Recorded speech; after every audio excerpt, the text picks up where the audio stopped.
Have you ever stopped to ask yourself, what is the human cost of the crisis in Gaza? This question is not only critical, but it also unfolds a series of events that have shaped the humanitarian landscape of Gaza, a region that has been a hotbed of conflict for decades. Our story begins in 2007, when the Israeli authorities imposed a blockade on Gaza.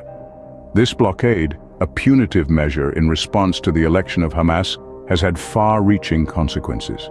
It has drastically impacted the freedom of movement, access to basic services, and the economy.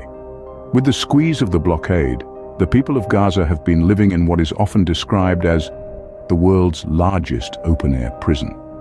The blockade has severely limited the import of food, medicine, and other essential goods, leading to a humanitarian crisis of epic proportions.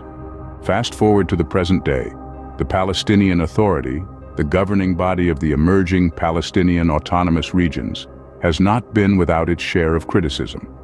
The authority is accused of arbitrarily detaining opponents and critics, a practice that undermines the democratic process. Documented cases of arbitrary arrests and torture have surfaced, further complicating the situation.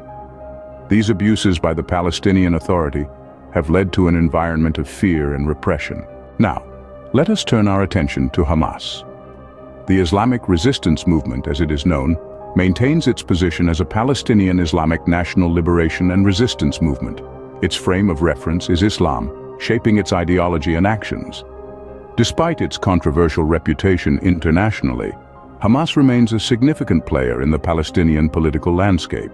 So what have we learned? The humanitarian situation in Gaza is dire.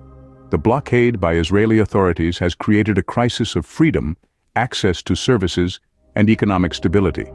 The Palestinian Authority, on the other hand, has been implicated in abuses of power, including arbitrary detentions and torture.